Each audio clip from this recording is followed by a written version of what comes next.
There are things about 1980s America that people who lived through it genuinely miss.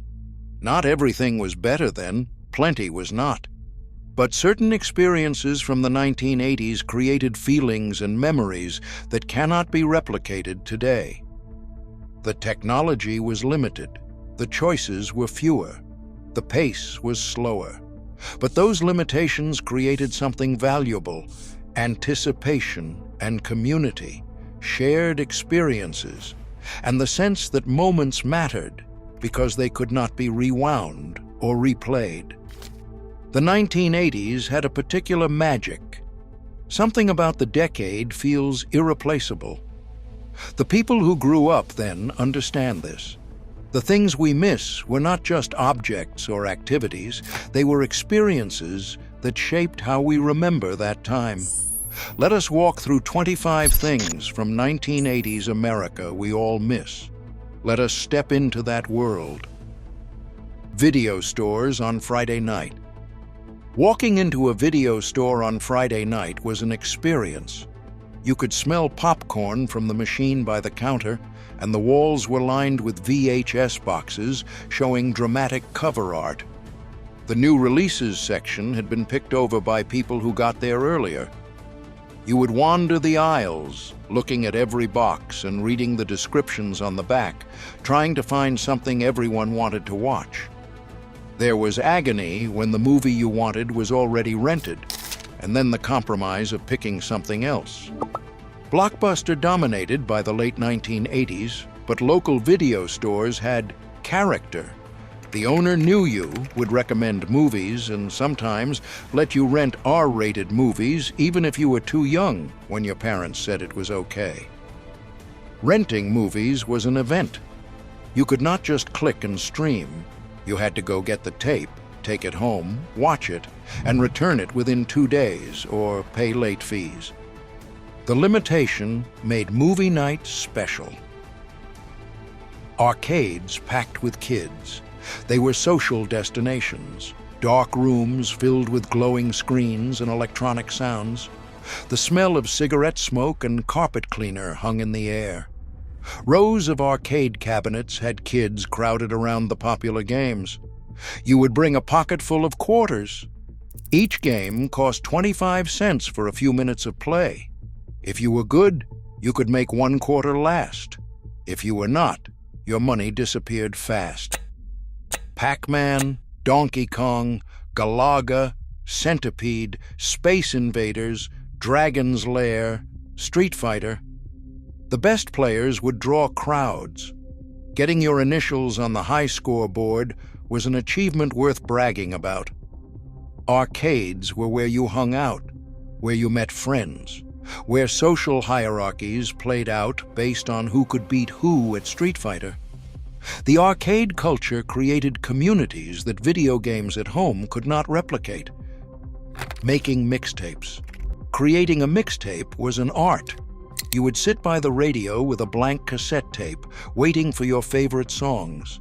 When one came on, you would hit record and hope the DJ did not talk over the beginning or end. Making a mixtape for someone was meaningful. You would carefully select songs, thinking about order and flow. Fast songs, slow songs, the progression from beginning to end. Each song choice said something. The cassette itself became an artifact. You would write the track listing on the label in your best handwriting. You would design a cover. Making a mixtape for someone you liked was basically a love letter. The process took hours. Recording songs off the radio, dubbing songs from other tapes, arranging everything perfectly. The effort made the mixtape valuable. It was personal in a way playlists cannot match. Saturday morning cartoons. Saturday morning was for cartoons. You'd wake up early, pour a bowl of cereal, and plant yourself in front of the TV from 7 a.m. to noon. All 3 networks showed cartoons, and that was the only time all week you could watch them. The cartoons were commercials for toys. He-Man, Transformers, G.I. Joe, Teenage Mutant Ninja Turtles, My Little Pony. The shows existed to sell toys, but kids didn't care. The cartoons were exciting and fun. The commercials between cartoons advertised toys, cereals, and candy. You'd mentally catalog everything you wanted. Saturday mornings created the demand that made parents dread toy store trips. When noon hit, cartoons ended. The rest of the weekend had no cartoons. The limited availability made Saturday morning special. You didn't miss it because you couldn't watch cartoons any other time. Calling your crush on the house phone. Calling someone you liked meant dialing their house phone and hoping they answered instead of their parents. Your heart would race as the phone rang. If a parent answered, you had to ask for them by name while trying to sound casual. The phone was attached to the wall in a central location. Privacy meant stretching the cord into another room or sitting in a closet. Everyone in the house knew you were on the phone. Siblings would pick up the extension and listen in. Calling someone was risky. You could not text to test the waters. You called and dealt with whatever happened. The nervousness made it meaningful. If they wanted to talk to you, it felt like winning. Phone calls lasted hours. You would lie on your bed with the phone pressed to your ear, the cord wrapped around your finger, talking about nothing. Phone calls built relationships in ways texts cannot. Getting photos developed. Taking photos meant waiting. You would shoot a roll of 24 or 36 exposures over days or weeks. When the roll was finished, you would take it to be developed and wait a week to see your photos. Opening the envelope of prints was exciting. You would flip through them, seeing events from weeks ago. Half the photos would be terrible. They would be out of focus, too dark, or show someone blinking. But the good ones were treasures. The anticipation made photos special. You could not see them immediately. You could not delete the bad ones. Every photo was permanent. The lack of instant gratification made successful photos feel like achievements. Photo albums were how you preserved memories. You would organize prints, write captions, and build physical books of your life. The physicality made memories tangible in a way digital photos are not. The freedom of unsupervised outdoor play. Kids would leave the house after breakfast and not return until the streetlights came on. No cell phones, no way for parents to contact them, just freedom to roam. You would ride bikes for miles, play in the woods, build forts, explore construction sites, find creeks and catch tadpoles. The neighborhood was your territory, and you knew every shortcut and hiding spot. Parents did not worry the way they do now. Kids were expected to entertain themselves. That independence taught problem-solving, conflict resolution, and risk assessment. You learned by doing without adults intervening. The freedom feels impossible today, but in the 1980s it was normal. The trust and independence shaped how kids developed. The memories of those unsupervised adventures are what people miss most. Record stores and album art. Record stores were destinations for music fans. Rows of vinyl records and cassette tapes were organized by genre. Listening stations let you preview albums before buying. Album art was huge and beautiful on vinyl.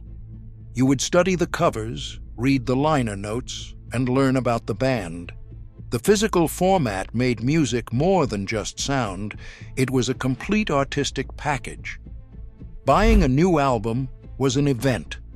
You would save money, go to the store, and carefully select what to buy.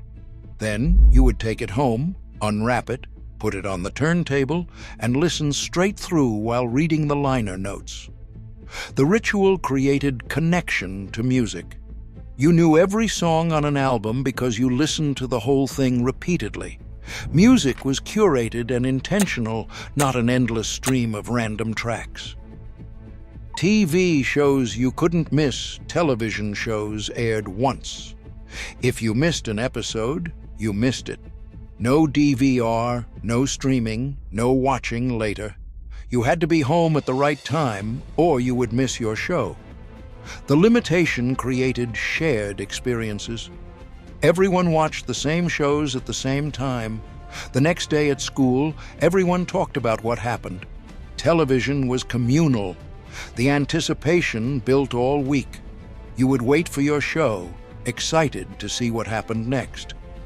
Cliffhangers meant waiting a week or all summer to find out what happened. The shared experience of appointment television created culture. When something big happened on TV, everyone saw it together. That collective experience is what we miss. The mall as a social destination. The mall was not just shopping, it was where you spent time. It was where teenagers hung out, where you met friends, and where you walked around for hours, even if you did not buy anything. The fountain in the center court was the meeting spot. You would agree to meet there at a certain time, and you would wait if someone was late, because there was no way to contact them. The arcade, the food court, Spencer's Gifts, the record store, the bookstore. You would wander from store to store, trying on clothes you could not afford, looking at things, being somewhere with other people. Malls were climate-controlled social spaces designed for gathering. They were safe, entertaining, and full of people your age. The mall culture created community that online shopping cannot replace. Physical maps and getting lost. Navigation meant paper maps. If you were going somewhere unfamiliar, you would plan your route before leaving. You would write down directions and hope you did not miss your turn. Getting lost was common and accepted. You would pull over, unfold the map, and try to figure out where you were. You might ask for directions at gas stations. Eventually, you would find your way. The lack of GPS meant you learned geography. You knew how to navigate. You paid attention to landmarks and street names. Getting somewhere felt like an accomplishment. The possibility of getting lost made travel an adventure. Not knowing exactly where you were going created stories. Wrong turns led to discoveries. Navigation was part of the experience. Handwritten notes in class. Passing notes in class was how you communicated. You would write a note, fold it into a small square, and pass it when the teacher was not looking. The risk of getting caught made it exciting. The notes were conversations. Someone would write something and pass it, and you would write back. The whole exchange happened over the course of a class period, passed back and forth. You would save important notes. You kept them in your locker or folders. The physical notes were artifacts of friendships and crushes. Handwriting made them personal. The effort required made communication meaningful. You could not just text constantly. Notes were deliberate and special. The limitation created value. Answering machines and landlines. The answering machine at home recorded messages when nobody was there. You would come home and check the machine. The red light blinking meant messages waiting.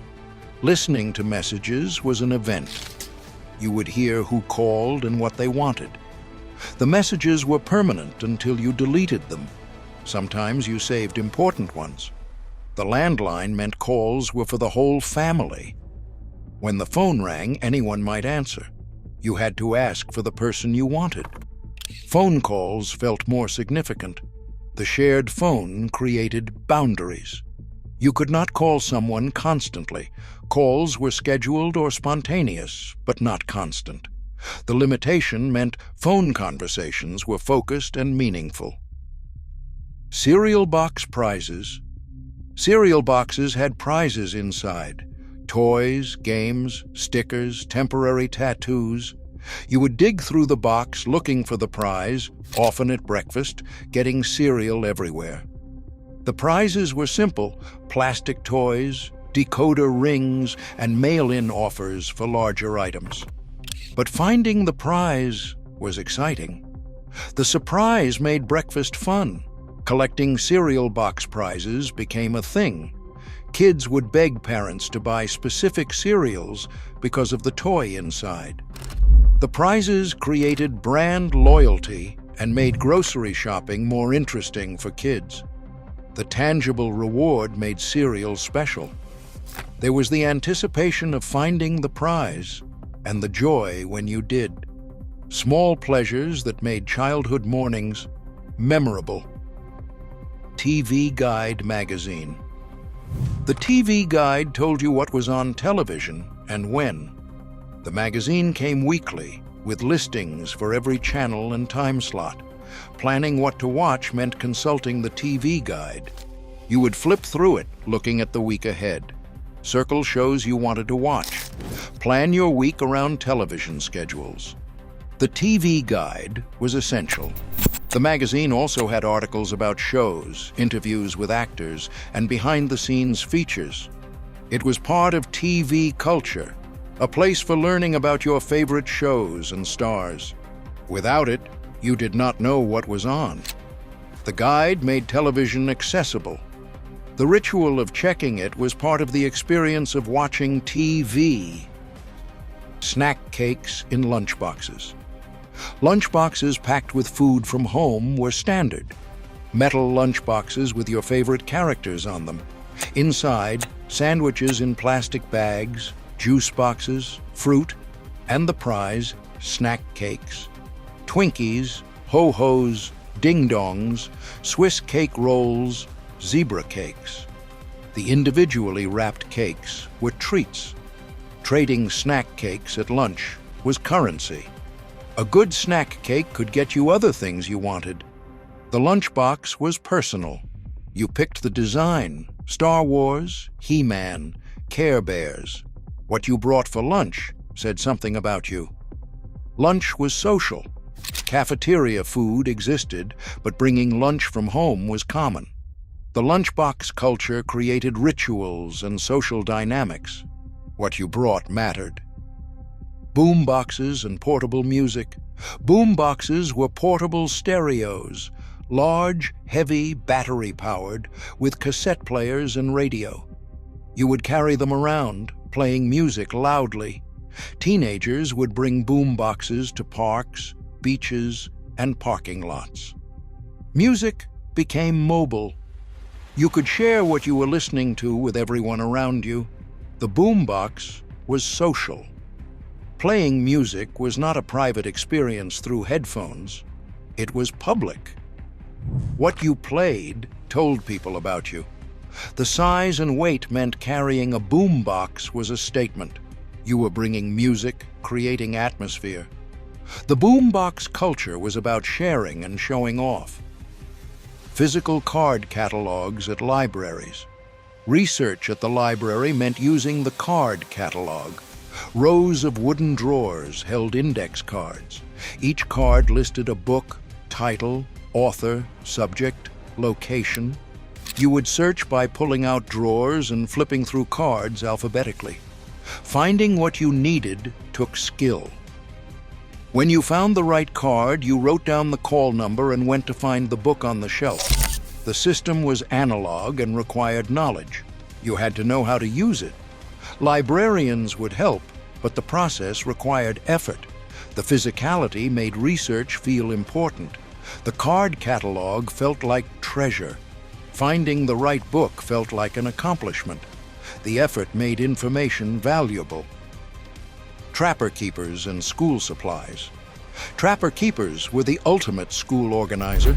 3-ring binders with folders, pockets, and Velcro closures. The covers had designs, geometric patterns, sports, unicorns, whatever was cool. Picking school supplies was an event. New folders, pencils, erasers, rulers. The smell of new school supplies was distinctive, plastic and paper and possibility. Your trapper keeper was personal. The design you chose mattered. How organized you kept it said something about you. School supplies were identity. The back-to-school shopping ritual marked the end of summer. Getting new supplies meant new beginnings. The physical objects made school tangible. Drive-in movies. Drive-in theaters were still around in the 1980s. You would pack the car, drive to the lot, park facing the screen, and watch movies outside. The speaker hung on your car window. You would tune to a radio station for sound. Sometimes the audio was terrible, but that was part of the experience. Families would bring blankets, sit on the hood, and make it an event. The drive-in was social and casual. Kids could play on the playground in front of the screen before the movie started. Drive-ins were declining through the 1980s, but still existed. The experience was unique. You watched movies under the stars, in your car, with your family. Corner stores and penny candy. The corner store was where kids went with pocket change. Small stores stocked candy, chips, soda, and ice cream. You would walk there with friends, bringing quarters and dimes. Penny candy was not actually a penny by the 1980s, but it was cheap. Jawbreakers, Laffy Taffy, Now and Laters, Pixie Sticks, candy necklaces. You would spend forever deciding what to buy with your limited money. The store owner knew the neighborhood kids. They would keep an eye on you and make sure you were not stealing. The relationship was personal. Walking to the corner store was independence. Your parents let you go with your own money. You made your own choices. The freedom was real. Physical encyclopedias. Encyclopedia sets lined the bookshelves in many homes. Multiple volumes, alphabetically organized and full of information. When you needed to know something, you would pull out the right volume and look it up. School reports required encyclopedia research. You would copy information by hand, paraphrase it, and cite the encyclopedia. The physical books were your source. Encyclopedia sets were expensive, so families would buy them in installments. Having a full set meant your family valued education. The encyclopedias were status symbols. The information was sometimes outdated, but that was all you had. The physical books made knowledge tangible. Research required effort, and that effort made learning feel important. Catalogs for shopping. Sears, J.C. Penney, and Montgomery Ward sent thick catalogs. You would flip through hundreds of pages looking at products, circle things you wanted, and dream about what you might get. Ordering from catalogs meant filling out forms, writing checks, and waiting weeks for delivery. The process required patience. When the package finally arrived, it was exciting. The toy section of the Christmas catalog was legendary. Kids would spend hours looking at every toy, making wish lists, and showing parents what they wanted. Catalog shopping was less convenient than stores, but it offered selection. The catalogs themselves were entertainment, looking at products, reading descriptions, and imagining owning things. Polaroid cameras produced instant photos. You would take a picture, and the camera would spit out the film. You would wait a few minutes while the image developed. Watching the photo appear was magical. The image would slowly emerge, colors getting clearer. The instant gratification was unique because you could see the photo immediately, but you still had to wait for it to develop. Polaroids were expensive. Film cost money, so you did not waste shots. The instant photo was special. You could give it to someone immediately, stick it on your mirror, and have a physical copy right away. The photos had a distinctive look, slightly overexposed, with a white border and a square format. Polaroids became artifacts, physical objects capturing specific moments. Newspaper delivery kids. Kids delivered newspapers before school. They would wake up early, fold papers, load their bike bag, and ride their route, delivering to houses. It was one of the few jobs available to young teenagers. The paper route taught responsibility. You had to deliver every day, rain or snow. You collected money from customers monthly and learned basic business skills. The job paid cash. Not much, but enough for a kid. The independence and income made paper routes desirable. Everyone knew a kid with a paper route. Newspaper delivery created routine and work ethic. The job disappeared as adult drivers took over and newspapers declined. But in the 1980s, the paper route was a rite of passage. Waiting for the phone to ring. When you were expecting a call, you would sit near the phone, waiting. No caller ID, no texting to confirm. You just waited for the phone to ring and hoped it was who you wanted. If someone else was on the phone, you would wait for them to finish. One line per household meant everyone shared. If you were waiting for an important call, you would ask family members to keep the phone free. The anticipation made phone calls meaningful. When the phone finally rang and it was who you hoped, the relief and excitement were real. The waiting made the connection feel significant. The limitation created boundaries and made communication special. You could not be in constant contact. Phone calls were events, not background noise. For those who lived it, the 1980s will always feel like home. The memories remain, vivid and real, reminding us of a time when things were different, simpler, and somehow more magical.